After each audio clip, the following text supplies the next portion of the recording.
Hello friends, welcome to my channel. நம்ம இன்றைக்கி என்ன செய்ய போகிறோன்னு பார்த்தீங்கன்னா, முட்டையை வச்சு சூப்பராக அசத்தலான ஒரு மிளகு ஆம்லேட் குழம்பு தாங்க செய்ய போகிறோம். ரொம்ப சூப்பராக இருக்குங்க. இந்த டேஸ்ட்டு பார்த்தீங்கன்னா மற்ற முட்டை குழம்பை விட இது ரொம்ப சூப்பராக இருக்குங்க. ரொம்ப ரொம்ப காரசாரமாகவும் இருக்கும். சளி காய்ச்சல் வந்தவங்க எல்லாமே இந்த குழம்பு ட்ரை பண்ணி பாருங்கள். ரொம்ப சூப்பராக இருக்குங்க. நீங்கள் இப்போ தான் ஃபஸ்ட் டைம் சேனலை பார்க்கறத சப்ஸ்கிரைப் பண்ணி லைக் பண்ணிக்கோங்க. வீடியோவை ஸ்கிப் பண்ணாமல் பாருங்கள், அப்போ தாங்க உங்களுக்கும் புரியும். வாங்க ஃப்ரெண்ட்ஸ், வீடியோக்குள்ளே போயிடலாம்.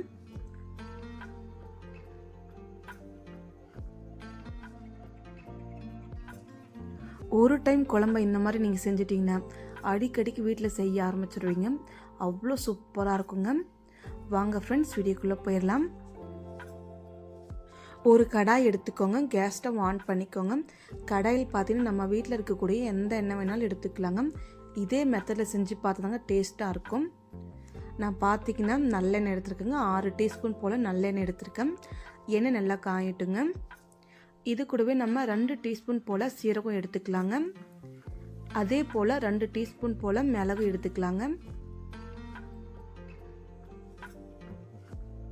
இப்போ நம்ம இது கூடவே நம்ம 2 பெரிய வெங்காயம் கட் பண்ணி போட்டுக்கலாங்க. வெங்காயம் போட்டு ஒரு கரண்டி வச்சு வதக்கி விட்டுருங்க. இப்போ நம்ம வெங்காயம் ஃபுல்லாகவே போட்டாச்சுங்க. இப்போ கரண்டி வச்சு நல்லா வதக்கி விட்டுருங்க. வெங்காயம் பார்த்தீங்கன்னா அந்தளவுக்கு வதங்கணும்னு அவசியம் இல்லைங்க. பச்சை வாசனை மட்டும் போனால் போதும். நான் இது கூடவே 3 பூண்டு பல் ஆட் பண்ணியிருக்குங்க. இப்போ திரும்பவும் கரண்டி வச்சு வதக்கி விட்டுருங்க. இந்த குழம்பு பார்த்தீங்கன்னா இந்த மெத்தடில் செஞ்சதாங்க கரெக்டாக வரும். ரொம்பவும் சூப்பராக இருக்குங்க. இது கூடவே நான் பெரிய சைஸ் தக்காளி 3 எடுத்துருக்குங்க. 3மே கழுவிட்டு நறுக்கி போட்டுக்கோங்க. இப்போ தக்காளியும் போட்டு திரும்பவும் கரண்டி வச்சு வதக்கி விட்டுருங்க.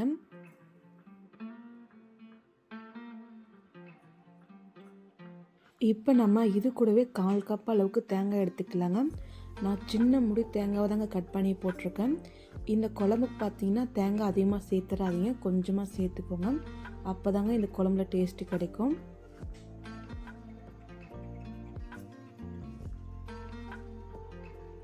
இப்போ தேங்காயும் போட்டு வதக்கியாச்சுங்க. குழம்பு மிளகாய்த்தூள் ஒரு 3/4 டீஸ்பூன் போல் எடுத்திருக்கேன். 1/4 டீஸ்பூன் போல் மஞ்சள் தூள் எடுத்துருக்குங்க. இது கூடவே நம்ம மல்லித்தூள் ஆட் பண்ணிக்கலாங்க. 1 டீஸ்பூன் போல் மல்லித்தூள் ஆட் பண்ணிட்டேன். திரும்பவும் கரண்டி வச்சு நல்லா கலக்கி விட்டுருங்க. இப்போ மசாலா ரெடி ஆகிடுச்சுங்க. இப்போ ஆஃப் பண்ணிடலாம் கேஸை. இப்போ நம்ம சைடில் வச்சிடலாங்க. அடுத்ததாக பார்த்தீங்கன்னா நம்ம ஆம்லேட் ரெடி பண்ணிடலாம் வாங்க. இப்போ நம்ம ஆம்லேட் ரெடி பண்ணிடலாங்க. ஒவ்வொரு முட்டையாக ஒரு கப் எடுத்துக்கோங்க. அந்த கப்பல் பார்த்தீங்கன்னா ஒரே ஒரு முட்டை மட்டும் உடச்சி ஊற்றிக்கிறேங்க. இப்போ ஒரு கடாய் இல்லைன்னா தவா எடுத்துக்கோங்க. லைட்டாக மேலே எண்ணெய் ஊற்றிட்டு அதுக்கப்புறம் நம்ம கப்பில் ஊற்றி வச்சுருக்க முட்டையும் எடுத்து ஊற்றிக்கலாங்க. இது மேலே பார்த்தீங்கன்னா பெப்பர் பார்த்தீங்கன்னா கொஞ்சம் அதிகமாகவே சேர்த்துக்கோங்க. பெப்பரு கூடவே கொஞ்சமாக சால்ட்டு சேர்த்துக்கோங்க. நம்ம இதே போல் 5 முட்டையும் ஆம்லேட் போட்டு எடுத்து வச்சுக்கலாங்க ஒரு பிளேட்டில் தனியாக. நம்ம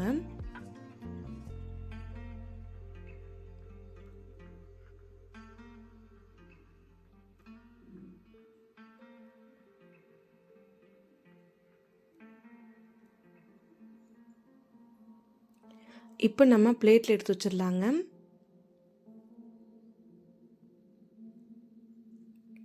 அடுத்த ஆம்லேட்டும் அதே போல் தாங்க. முட்டை உடச்சி வச்சுட்டு மேலால் எக்ஸ்ட்ரா பெப்பர் போட்டு கொஞ்சமாக சால்ட்டு போட்டு எடுத்து போட்டுக்கலாங்க.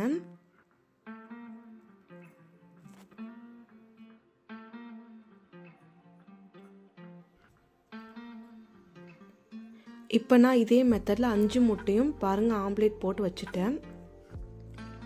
அவ்வளோதாங்க, முட்டை ஃபுல்லாகவே ஆம்லேட் போட்டாச்சு. நீங்களும் இதே போல் முட்டை ஆம்லேட் ரெடி பண்ணி வச்சுக்கோங்க. இப்போ நம்ம ஊற வச்சிடலாங்க முட்டையை. நம்ம முன்னாடியே மசாலாக்கும் ரெடி பண்ணி வச்சிருந்தோம் இல்லையா, அதுக்காக மிக்ஸி ஜார் எடுத்து வச்சுக்கோங்க. நம்ம தக்காளி வெங்காயம் தேங்காய் எல்லாமே வதக்கணும் இல்லையா, அதெல்லாம் ஃபுல்லாகவே ஆறிடுச்சு. ஒரு மிக்ஸி ஜாருக்குள்ளே போட்டுட்டு நல்லா நைஸாக அரைச்சி எடுத்துக்கணுங்க.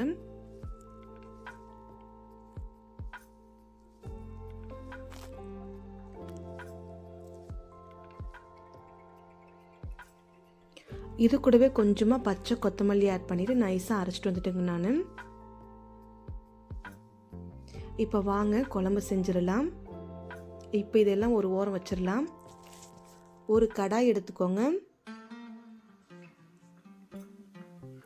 கடாய் நல்லா சுடணுமே பார்த்தீங்கன்னா 8லேருந்து 10 டீஸ்பூன் போல் எண்ணெய் விட்டுக்கோங்க.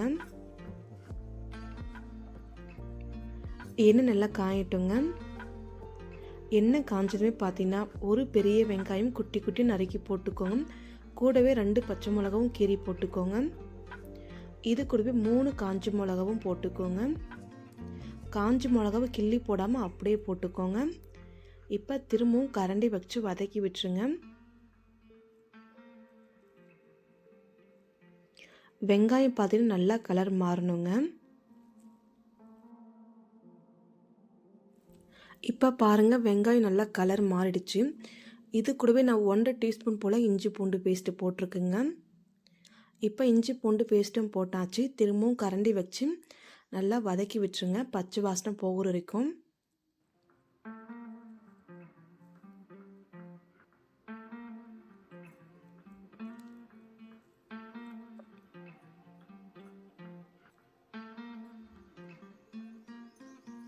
இப்போ பாருங்கள் இஞ்சி பூண்டு பேஸ்ட் எல்லாமே நல்லா வதங்கிடுச்சு. இப்போ நம்ம அரைச்சி வச்ச மசாலாவும் சேர்த்துக்கலாங்க.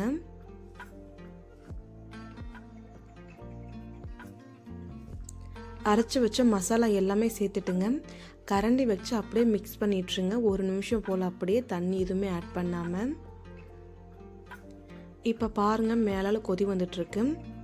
இது கூடவே நான் 1/4 டீஸ்பூன் போல் தனி மிளகாய் தூள் ஆட் பண்ணியிருக்கேன். இது கூடவே சிக்கன் மசாலா பார்த்தீங்கன்னா 1/2 டீஸ்பூன் போல் ஆட் பண்ணியிருக்கேங்க.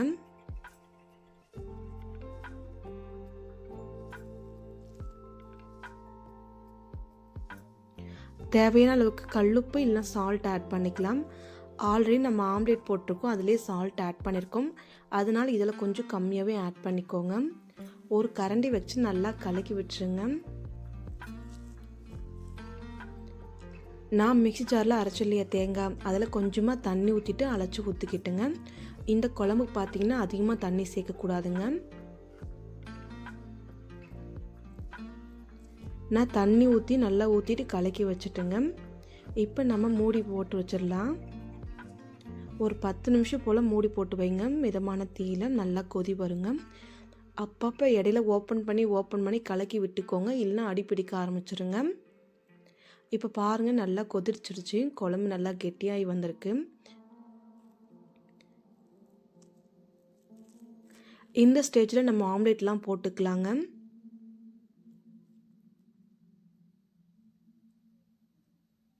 நான் 5 முட்டை ஆம்லேட் போட்டிருக்கேன். பாருங்கள் 5 முட்டையும் எடுத்து வச்சுட்டுங்க. இப்போ நம்ம கலக்கி வச்சுங்க. முட்டை எல்லாமே கலக்கி விடுங்க. திருப்பி விட்டுருங்க. அப்போ தான் குழம்புக்குள்ளே மிளகு பெப்பர் எல்லாமே உள்ளே இறங்கும். முட்டை சாப்பிட்றதுக்கு டேஸ்ட்டாகவும் இருக்கும். குழம்பு பார்த்திங்கன்னா சொல்கிற வார்த்தையே இருக்காதுங்க, அந்த அளவுக்கு டேஸ்ட்டாக இருக்குங்க. நீங்கள் இதுக்கு முன்னாடி ட்ரை பண்ணியிருந்தா கமெண்ட் பண்ணுங்கள். ட்ரை பண்ணலாம் உடனே செஞ்சு பார்த்துருங்க, அவ்வளோ ருசியாக இருக்குங்க. இப்போ நம்ம மூடி போட்டு ஒரு 5 நிமிஷம் மட்டும் கொதிக்க விடலாங்க மிதமான தீயில. இப்போ நம்ம திரும்பவும் ஓப்பன் பண்ணிட்டா நீங்களே பாருங்கள் மேலே ஃபுல்லாகவே எண்ணெய் பிரிஞ்சு வந்திருக்கு.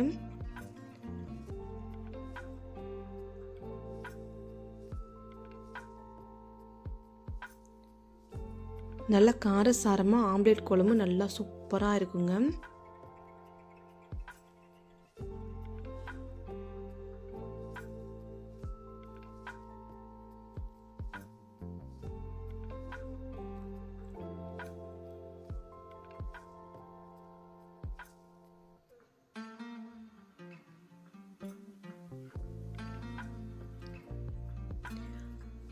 இந்த குழம்பு பார்த்திங்கன்னா ரொம்ப சீக்கிரமாக ரெடி பண்ணிடலாங்க. இப்போ நம்ம கேஸ் ஸ்டவ்வும் ஆஃப் பண்ணிடலாங்க. மேலே கொஞ்சமாக கொத்தமல்லி ஆட் பண்ணிக்கோங்க. இப்போ பாருங்கள் குழம்பு ரொம்ப சூப்பராக ரெடி ஆகிடுச்சுங்க. முட்டை போட்டு ஒரு 5லேருந்து 6 நிமிஷம் மட்டும் கொதிச்சா போதுங்க. அதுவும் மிதமான தீயிலே வச்சு கொதிக்க வைங்க. அவ்வளோதாங்க, ரொம்ப ரொம்ப சூப்பராக குழம்பு ரெடி ஆகிடுச்சுங்க. ரொம்ப ரொம்ப அசத்தலான காரசாரமான முட்டை ஆம்லேட் குழம்பு ரெடி ஆகிடுச்சுங்க.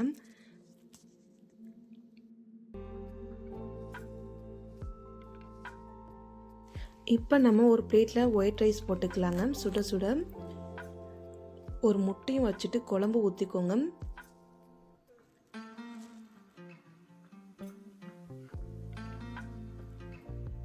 குழம்பு கொஞ்சம் எக்ஸ்ட்ராவாக ஊற்றிட்டு அப்படியே பிசைஞ்சு சாப்பிட்டு பாருங்கள். அவ்வளோ சூப்பராக இருக்குங்க. ரொம்ப காரசாரமாக சளி இருமல் எல்லாத்தையுமே இந்த குழம்பு போக்குங்க. அவ்வளோ சூப்பராக இருக்கும். நம்ம மிளகு சீரகம் எல்லாமே போட்டிருக்கோம், அதனால ரொம்ப சூப்பராக இருக்குங்க. மறக்காமல் ட்ரை பண்ணி பாருங்கள். இந்த வீடியோ உங்களுக்கு பிடிச்சிருந்தா சப்ஸ்கிரைப் பண்ணுங்கள், லைக் பண்ணுங்கள், கமெண்ட் பண்ணுங்கள், ஷேர் பண்ணுங்கள். மறக்காமல் நீங்களும் ட்ரை பண்ணி பாருங்கள். இதே மெத்தடில் ரொம்ப ரொம்ப நல்லா இருக்குங்க.